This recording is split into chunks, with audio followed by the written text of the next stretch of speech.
أما بعد فقد قال رسول الله صلى الله عليه وسلم: الشيطان ذئب الإنسان كذئب الغنم يأكل الشاة والقاصية والناحية، أو كما قال صلى الله عليه وسلم.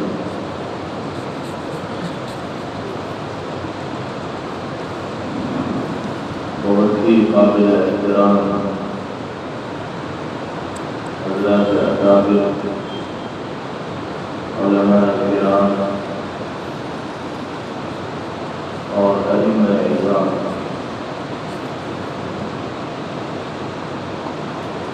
آج ہم اور آپ اللہ کے فضل و کرم سے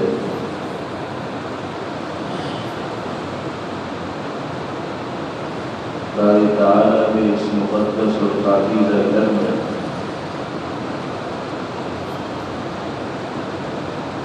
ایک ایسی فکر، سوچ اور منصوبے کو لے کر یکجا اور اکٹھے ہوئے ہیں کہ جس پر عمل کر کے انفرادی اور اجتماعی دونوں سطح پر دنیاوی اور اخروی سعادتیں ہماری اور ہمارے سماج اور معاشرے میں زندگی گزارنے والے افراد کا مقدر بن سکتی ہے۔ آج کے اس اجتماع کے موقع پر ہمیں بڑی شدت کے ساتھ کمی کا احساس ہو رہا ہے۔ اپنے مشفق و محسن کرم فرما و محکوم حضرت مولانا سید ولی اللہ صاحب نور اللہ قدرہ کا، جو ہمیشہ اس طرح کی دین مجالس کی سرپرستی فرمایا کرتے تھے، رہنمائی فرمایا کرتے تھے، اور ہر دینی تحریک اور صحیح مقصد کو لے کر عوام کے اور علماء کے درمیان جاتے تھے اور صحیح سمت کی جانب لوگوں کو متوجہ فرمایا کرتے تھے۔ ان کا ہمارے درمیان سے رخصت ہو جانا اور اللہ کے دیوار میں پہنچ جانا اگرچہ نظام الہی اور قانون قدرت کے مطابق ہے، لیکن یہ ایسا خلا ہے جس کا بآسانی دور ہونا جلد ممکن نہیں۔ حضرت مولانا کے جانے کے بعد ہماری اور آپ کی انفرادی اور اجتماعی دونوں طرح کی ذمہ داریاں دو چند ہو جاتی ہیں، دگنی ہو جاتی ہیں، بڑھ جاتی ہیں۔ اس حوالے سے کہ جن کاموں کو لے کر حضرت مولانا چل رہے تھے، آپ کی جو تحریکات تھی، آپ کا جو مشن تھا، آپ کی جو سوچ تھی، اب حضرت مولانا کے جانے کے بعد ان تحریکات، اس مشن اور اس سوچ کے امین مولانا سے متعلق ہونے کی وجہ سے ہم اور آپ بن گئے۔ ہمیں اسی مضبوطی کے ساتھ، اسی عزم کے ساتھ، اسی ارادے کے ساتھ ان تمام منصوبوں کو عملی جامع کرنے کی فکر کرنی ہوگی جن کا خاکہ مولانا نے اپنے ذہن میں مرتب فرما رکھا تھا اور اپنے لوگوں کے سامنے خیالات کی شکل میں اس کے اظہار آپ فرماتے رہتے۔ اللہ تعالیٰ مولانا کی مغفرت فرمائے، ان کے قبر کو نور سے منور فرمائے، ان کے درجات کو بلند سے بلند تر فرمائے، اور ہمیں کے خطوط پر اور ان کے نقش قدم پر چلنے کی توفیق میسر فرمائے۔ اس وقت آپ تمام حضرات ایک ذمہ دار منصب اور عہدے پر فائز ہونے کی حیثیت سے یہاں تشریف فرما ہے اور ہمارے اکابر دامت برکاتہم نے موقع کی مناسبت سے مفید اور قیمتی باتیں آپ کے سامنے ذکر بھی کروا دی ہیں۔ میں بھی چند طالب علمانہ معروضات پیش کرنے کے لیے آپ کے درمیان حاضر ہو گیا۔ اللہ تعالی ہم سب کو ذمہ داری کا احساس کرنے کی اور سنجیدگی کے ساتھ ان ذمہ داریوں کی انجام دہی کی توفیق نصیب فرمائے۔ حقیقت یہ ہے کہ جو منصب باری تعالیٰ نے آپ کے لیے مقدر فرمایا ہے اور جس پر اہتمام اور خدمت کا موقع باری تعالیٰ نے آپ کو میسر فرمایا ہے، وہ اتنا عظیم منصب ہے کہ جس پر فائز ہو کر انسان ہماری خدمات کو انجام دے سکتا ہے۔ ہم اور آپ اگر واقعی طور پر اپنی ذمہ داریوں کی انجام دہی میں سنجیدہ اور فکرمند ہو جائیں گے تو بہت حد تک معاشرے اور سماج میں زندگی گزارنے والے افراد کی زندگیوں کے رخ کو صحیح سمت پر ڈالنا ہمارے لیے آسان اور ممکن ہو سکتا ہے۔ ایک مومن و مسلمان ہونے کی حیثیت سے، اللہ کے حبیب صلی اللہ تعالی علیہ وسلم کے ایک امتی ہونے کی حیثیت سے اور پھر ایک انسان ہونے کی حیثیت سے ہمیں یہ سمجھنا چاہیے کہ ہماری ذمہ داریوں کا دائرہ صرف انفرادی حد تک محدود نہیں ہے، بلکہ اجتماعی ذمہ داریوں کی انجام دہی بھی ہمارا فریضہ ہے پیغمبر علیہ السلام کی امانتوں کے امین ہونے کے اعتبار سے۔ ہم دیکھتے ہیں کہ نبی کریم علیہ السلام اس دنیا میں اپنی ذات کے لیے نہیں جیے، آپ نے تکلیفیں سہی، مشقتیں برداشت کی، مخالف سے مخالف حالات کا سامنا کیا۔ کیوں؟ اگر آپ کو صرف اپنی ذات کی فکر ہوتی تو آپ ان تکلیفوں سے، مشقتوں سے، دشواریوں سے اپنے آپ کو بچا سکتے تھے، لیکن آپ نے ہر طرح کی مخالفتوں کا سامنا اس لیے کیا تاکہ اللہ کے بندوں کے لیے ہدایت کا راستہ آسان ہو سکے، ان کا رشتہ اللہ سے مضبوط اور مستحکم ہو سکے، دنیا میں جو فساد و بگاڑ پیدا ہو گیا ہے اس کا خاتمہ ہو سکے اور لوگ اللہ کی مرضی اور منشا کے مطابق زندگی گزارنے والے بن جائیں۔ پیغمبر علیہ السلام کے جو امتیازات بیان کیے گئے، آپ کے جو اوصاف اور جو خوبیاں ذکر کی گئی، خاص طور پر ام المؤمنین حضرت خدیجہ کبریٰ رضی اللہ تعالی عنہا، اس نازک موقع پر جب پیغمبر علیہ السلام ایک خاص قسم کی بے چینی کی کیفیت سے دوچار تھے، جن جامع کلمات سے آپ کے لیے تسلی کے الفاظ کر رہے ہیں،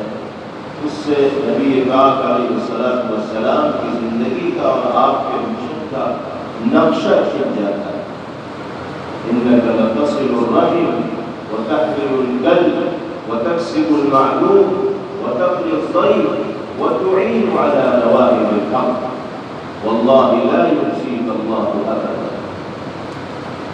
یہ جتنی بھی چیزیں بیان کی گئی نبی پاک علیہ السلام کے حوالے سے، ان سب کا ذکر، ان سب کا تعلق اجتماعی ذمہ داریوں کی انجام دہی سے، چاہے وہ صلہ رحمی ہو، چاہے وہ ضرورت مندوں کے کام آنا ہو، چاہے وہ بے سہارا لوگوں کے لیے سہارا بننا ہو، چاہے مصیبت زدوں کو مصیبت سے نکالنے کی محنت و جدوجہد کرنی ہو، چاہے مہمانوں کی ضیافت اور میزبانی کرنی ہو، یہ سارے کے سارے کام وہ ہیں جن کا تعلق اجتماعی ذمہ داریوں کی انجام دہی سے ہے۔ حضرت خدیجہ الکبریٰ رضی اللہ تعالی عنہا یہی فرما رہی کہ جس انسان کی زندگی میں یہ خوبیاں اور کمالات ہیں، وہ نہ دنیا کے کسی موڑ پر ناکام ہو سکتا ہے اور نہ آخرت میں نامرادی اس کا مقدر بن سکتی ہے۔ اس کو تو عزت و سرفرازی، شوکت و سربت حاصل ہونی ہی ہونی ہے۔ پیغام دے دیا گیا کہ اگر ہمیں بھی عزت و سرفرازی حاصل کرنی ہے، اللہ کی رضا و خوشنودی کا اپنے آپ کو مستحق بنانا ہے اور اللہ کے مخلوق کی دلوں میں اپنی جگہ بنانی ہے، تو اس کے لیے اجتماعی ذمہ داریوں کی انجام دہی ایک لازمی اور ضروری چیز ہے۔ خود بخود مخلوق خدا کے دلوں میں آپ کی اور ہماری قدر و منزلت، محبت و وقار پیدا ہوتی چلی جائے۔ اگر ہم صرف اپنی زندگی میں مگن ہوں گے، اپنے آس پاس رہنے والے لوگوں کی خبرگیری اور نگہداشت نہیں کریں گے،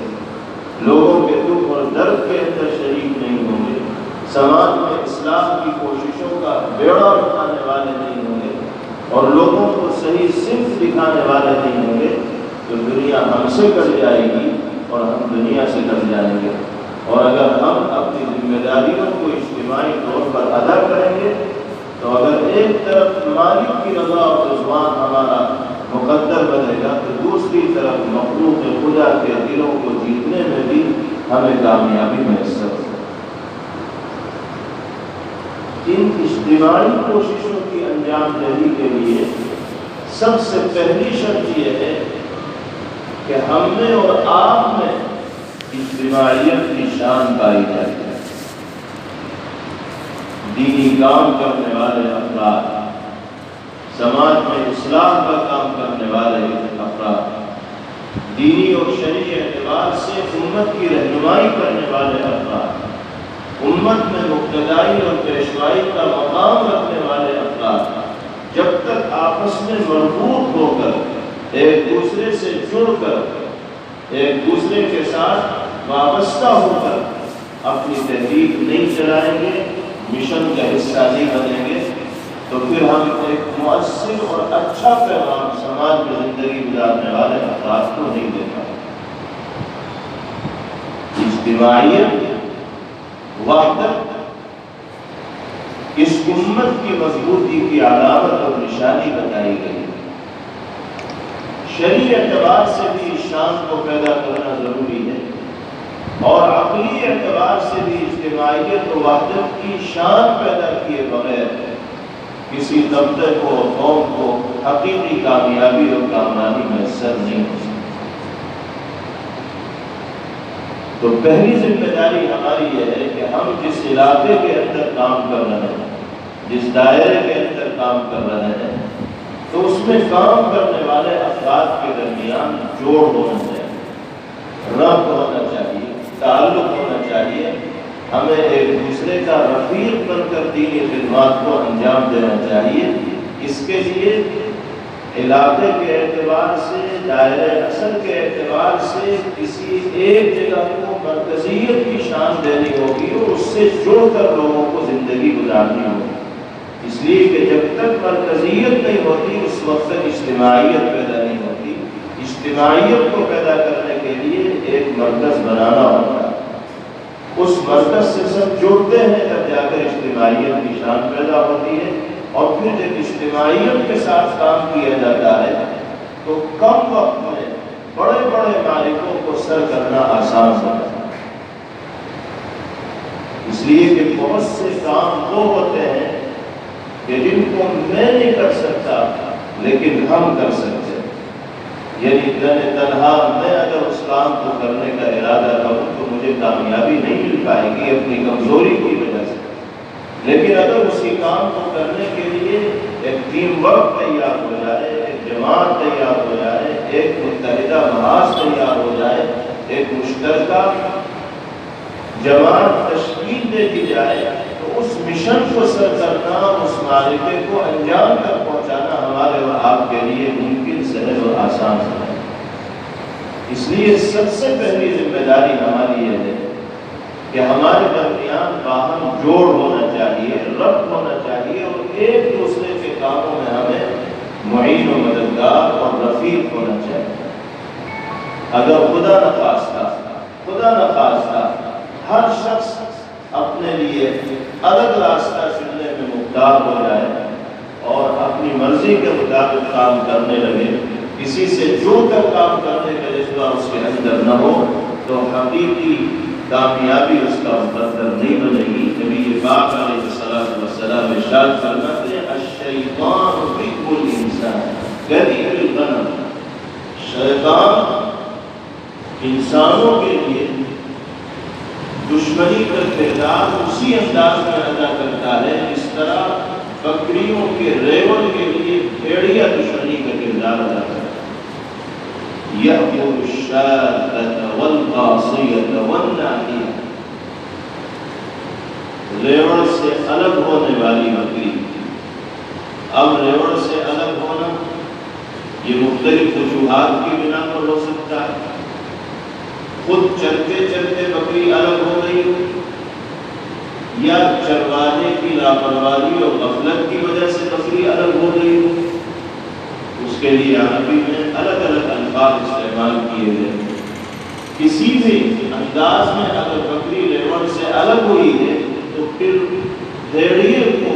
اس بکری کا شکار کرنا آسان ہوگا، وہ اسے لقمہ تر بنا لے گا کیونکہ وہ جتھے سے الگ ہو.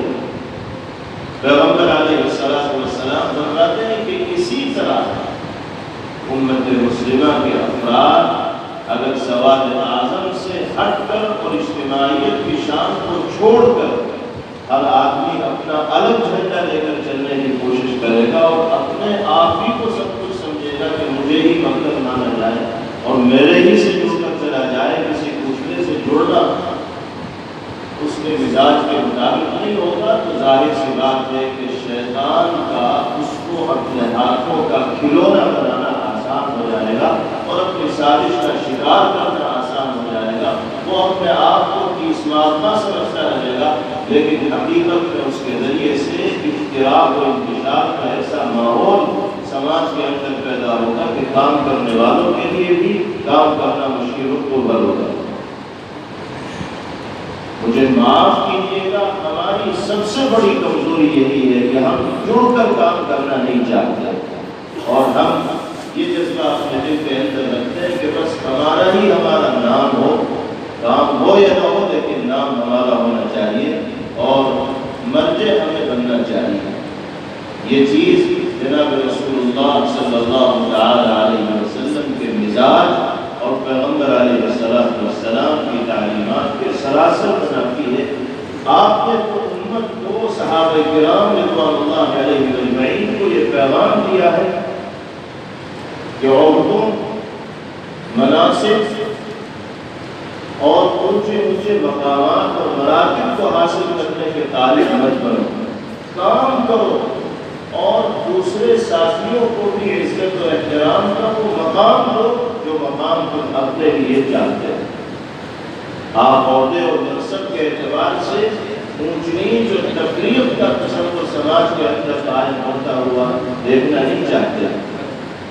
حضرت ابو ثعلبہ خشنی رضی اللہ تعالیٰ عنہ ارشاد فرماتے ہیں کہ ایک زمانہ ایسا تھا کہ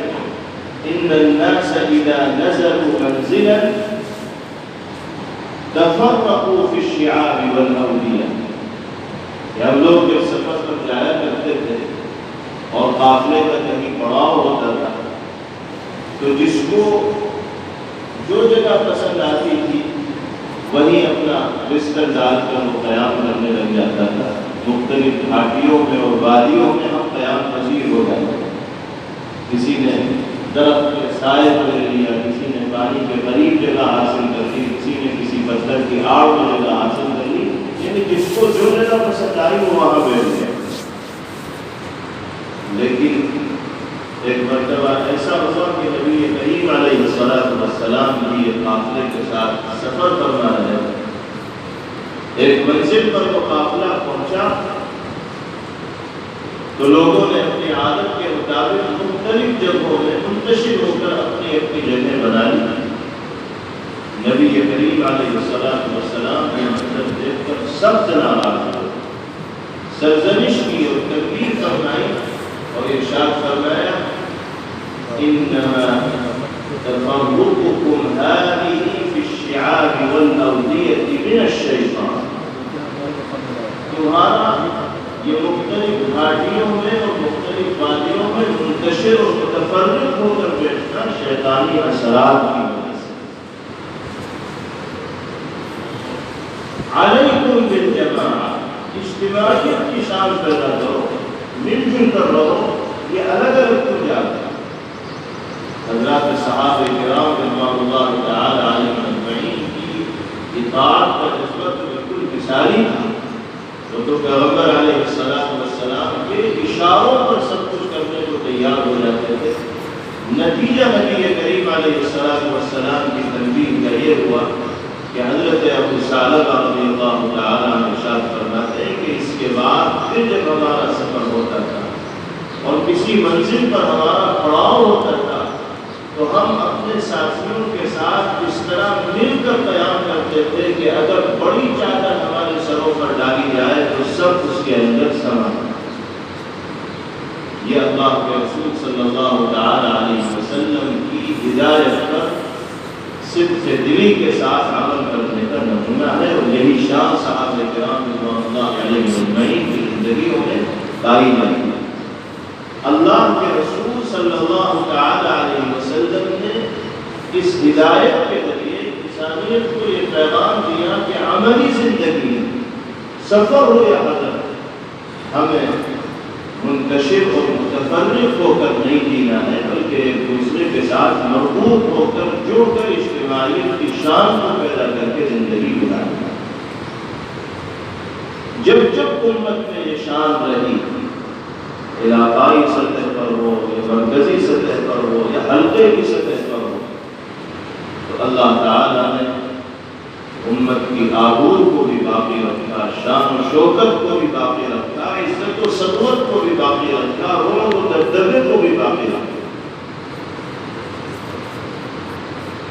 اور جب جب اجتماعیت کی یہ شان کمزور ہوئی، آپس میں دوریاں پیدا ہوئی اور دونوں مناسب کی بنا پر لوگوں نے ایک دوسرے کا دامن چھوڑنا شروع کیا اور ہر آدمی اپنی دکان سجانے کے اندر لگا، تو وزن بھی ختم ہونے لگا، آبرو بھی ختم ہونے لگی، وقار و دبدبہ بھی ختم ہونے لگا، شان و شوکت کے اندر بھی گراوٹ آنے لگی۔ شاعر مشرق ڈاکٹر اقبال علیہ الرحمہ نے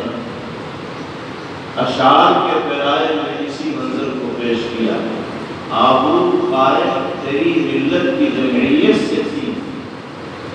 آبرو قائم تیری ملت کی جمعیت سے تھی، جب یہ جمعیت گئی دنیا میں رسوا تو ہوا۔ فرد قائم ربط ملت سے ہے تنہا خوش نہیں،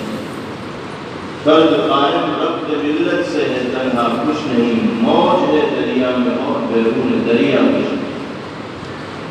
ایک قطرہ پانی جب دریا کی موجوں کے ساتھ مل جاتا ہے تو اس میں وہ طاقت باری تعالیٰ پیدا فرماتے ہیں کہ مضبوط سے مضبوط زمین کے سینوں کو چاک کرتا ہوا وہ پانی اپنی منزل تک پہنچ جاتا ہے، پتھروں کو سوراخ کر دیتا ہے۔ اور اسی قطرے کو اگر آپ دریا کی موجوں سے نکال کر باہر کر دیں گے تو ایک چھوٹے سے پرندے کی پیاس بجھانے والا بھی نہیں۔ ہماری اور آپ کی حیثیت انہی قطروں کی ہے، ہم اور آپ مل کر کام کریں گے تو موج بن جائے گا اور طوفان بلا خیز کا مقابلہ آسانی کے ساتھ کریں گے۔ اپنی تحریک اور مشن کو کامیابی تک پہنچانے کے اندر ہمیں کامیابی اور کامیابی نصیب ہوگی۔ اور اگر ایک ہی مقصد کو پیش نظر رکھ کر الگ الگ راستوں پر ہم چلنے والے بنیں گے تو ہمیں توقع اور امید کے مطابق کامیابی نہیں ملتا۔ آج ضرورت اس بات کی ہے شہر کے اور علاقے کے ذمہ دار افراد میں علم کے مطابق یہاں تشریف فرما ہے۔ مساجد کے ممبر آپ کے پاس ہیں اور اس حیثیت سے اللہ نے آپ کی آواز میں اثر پیدا کیا ہے۔ جو آپ کی باتوں پر عمل کرنے والے بنتے ہیں، آپ کے پیغام کو قبول کرتے ہیں، آپ 10 آدمیوں کو 20 آدمیوں کو کنوینس کر سکتے ہیں، 50 آدمیوں کو کر سکتے ہیں، ہزاروں کو کر سکتے ہیں۔ اگر ہم اور آپ جو جائیں گے تو ایک متفقہ آواز بن کر ہم سماج کے اندر کوئی پیغام پیش کریں گے تو سوچئے اس کا کیا اثر ہوگا اور اس پیغام پر عمل کرنے کے نتیجے میں کیسی تبدیلیاں رونما ہوں گی۔ اور یہی چیز اگر ہم الگ الگ کریں گے تو اس کا وہ اثر نہیں ہو پائے گا، اس کا وہ نتیجہ نہیں ہو پائے گا۔ حضرت مولانا نور اللہ قدر اگرچہ اب ہمارے درمیان نہیں رہے وہ جب تک تھے واقعتاً مرکزیت کی شان اللہ نے ان کو عطا فرمائی تھی۔ پورے علاقے میں ان کے مخلص اور جفاکش تلامذہ اور شاگردان رشید کام کر رہے تھے جو ان سے جڑے ہوئے تھے مضبوط۔ لیکن آج حضرت کے دنیا سے رخصت ہو جانے کے بعد ہمیں اپنے آپ کو منتشر اور متفرق بالکل نہیں ہونے دینا ہے اور یہ سمجھنا ہے کہ حضرت کی جو صلاحیتیں اور جو توانائیاں اور زندگی کے جو قیمتی اوقات اس تاریخی اور بافیض ادارے کی ترقی میں اور اس کو بنانے میں اور سنوارنے میں صرف ہوئے، ہمیں اس ادارے سے جڑ کر چلنا ہے، ادارے کے ذمہ داران سے، ادارے کے اکابر سے جڑ کر چلنا ہے۔ اور جیسی مرکزیت حضرت مولانا کے زمانے میں اس ادارے کو علاقائی اعتبار سے حاصل تھی، مرکزیت کی وہی شان اگر باقی رہے گی تو انشاءاللہ کام کرنا ہمارے لیے آسان ہے۔ اللہ تعالیٰ اسی شان کے ساتھ ذمہ داری کا احساس کرتے ہوئے ہمیں بہتر سے بہتر طور پر کاموں کی انجام دہی کی توفیق عطا فرمائے۔ آج کل کی جو صورتحال ہے وہ ناگزیر کر رہے ہیں، فتنوں پر فتنے ہیں، آزمائشوں پر آزمائشیں ہیں۔ کام کرنا اتنا ضروری ہے کہ اگر ہم نے اور آپ نے اس وقت کام نہ کیا تو آنے والا وقت اور آنے والی نسلیں ہمیں معاف نہیں کریں۔ سماج میں اتنا بگاڑ پیدا ہو گیا ہے، اتنا فساد پیدا ہو گیا ہے کہ اگر اس پر قدغن لگانے کی اور بند لگانے کی کوشش نہ کی گئی تو آنے والے زمانے میں کیا ہوگا اور کس طرح کے حالات رونما ہوں گے اس کا تصور بھی نہیں کیا جا سکتا، اندازہ بھی نہیں کیا جا سکتا۔ ائمہ کرام کی، علماء کی اور دینی اور شرعی اعتبار سے رہنمائی کرنے والے افراد کی ذمہ داری ہے تو وہ اس نازک اور حساس موقع پر سماج و معاشرے میں زندگی گزارنے والے افراد کو صحیح رخ پر زندگی گزارنے کا پابند بنائیں، حق کو حق کہیں، باطل کو باطل کہیں، امر بالمعروف اور نہی عن المنکر کا فریضہ پوری ذمہ داری کے ساتھ انجام دینے والے۔ نبی کریم علیہ السلام نے ارشاد فرمایا ما من رجل يكون في قوم يعمل فيهم بالمعاصي وهو يقدر على أن يغيروا ولا يغيروا إلا أصابهم الله بعقاب منه۔ جو انسان کسی ایسے سماج اور قوم میں زندگی گزار رہا ہو جس میں معاصی، طغیان اور سرکشی کا ماحول عام ہو اور اللہ نے اس انسان کو یہ قدرت دی ہو کہ وہ اس ماحول میں تبدیلی لا سکتا ہے، اللہ نے اس کو یہ اثر دیا ہو، یہ تاثیر دی ہو، دو چار لوگ بھی اس کی بات ماننے والے ہوں، اس کے باوجود بھی وہ تبدیلی لانے کی اگر کوشش نہیں کرے گا تو پھر اللہ کی جانب سے آنے والی سزاؤں کا سامنا کرنے کے لیے تیار ہونا ہوگا۔ تو اللہ تعالیٰ ہمیں اپنی ذمہ داریوں کی انجام دہی کے لیے قبول فرمائے۔ نبی کریم علیہ السلام نے قرب قیامت کی علامات اور نشانیوں کا تذکرہ کرتے ہوئے ارشاد فرمایا تھا یأتی علی الناس زمان،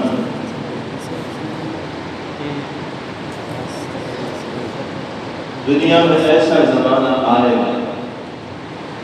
صورتحال اتنی خراب ہو جائے گی، دینی اعتبار سے اہل ایمان دین و ایمان سے اتنے دور ہو جائیں گے کہ لا یبقى من القرآن الا رسول، قرآن کے صرف الفاظ باقی رہیں گے، قرآنی تقاضوں پر عمل کرنے والے تلاش کرنے سے بھی نہیں ملیں گے۔ یہ صورتحال وہی ہے، آج کا زمانہ وہی ہے، قرآن کی تلاوت کرنے والے نہیں ملتے، تقاضوں پر عمل کرنے والے تو دور کی بات ہے۔ وَلَا يَبْقَى مِنَ الْإِسْلَامِ إِلَّا اسْمُ، زمانہ اتنا خراب ہوگا کہ اسلام کا صرف نام باقی رہ جائے گا۔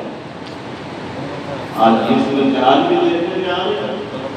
اب تو بہت سے مسلمان ایسے ہیں جو اسلامی نام رکھنے میں بھی ڈرتے ہیں، اگر ان کا کوئی نام اسلامی ہوتا بھی ہے تو عرفی طور پر وہ اپنا ایسا محمد سا نام چلا لیتے ہیں جس سے پتہ ہی نہیں چلے کہ مسلمان ہے یا غیر مسلم۔ کیوں؟ دوسروں کی تہذیب سے اتنے مرعوب ہو چکے ہیں ہم کہ ہم ان کے درمیان اپنے آپ کو مسلمان کہتے ہوئے بھی خائف ہوتے ہیں اور ڈرتے ہیں، اور ایسے مبہم نام رکھتے ہیں کہ جس سے یہ پتہ ہی نہ چل پائے کہ ہم مسلمان ہیں یا غیر مسلم ہیں۔ تو نام کا اسلام اس کو نہیں کہا جائے گا تو اور کیا کہا جائے گا؟ جب اتنی غیرت و حمیت اتنی مردہ ہو گئی ہو کہ مسلمان اپنے کو مسلمان نہ کہہ سکے تو پھر وہ کیا کر سکتا ہے اسلام کے نام؟ پھر فرمایا مساجدهم عامرہ وَهِيَ خَرَابٌ مِّنَ الْهُدَى، یہ زمانہ ایسا ہوگا کہ جس میں مسجدیں تو خوب عالیشان بن رہی ہوں اور ہر طرح کے اسباب راحت مسجدوں کے اندر موجود ہوں، گرمی سے بچاؤ کے لیے ایئر کنڈیشن کا بھی انتظام ہوگا،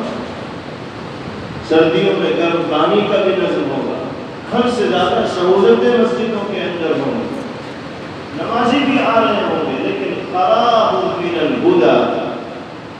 ہدایت کے اعتبار سے مسجدیں ویران ہوں گی۔ اس جملے کی تشریح کرتے ہوئے حضرات علماء نے یہ بھی لکھا ہے کہ مساجد کے منبروں کو امت کی اصلاح کے لیے استعمال نہیں کیا جا رہا ہوگا، یعنی منبروں سے وہ پیغامات نہیں دیے جا رہے ہوں گے جن پر عمل کرنے کے نتیجے میں دنیا میں زندگی گزارنے والے لوگوں کی زندگیوں میں سدھار ہو سکے۔ آج یہ صورتحال بھی دیکھنے میں آ رہے ہیں۔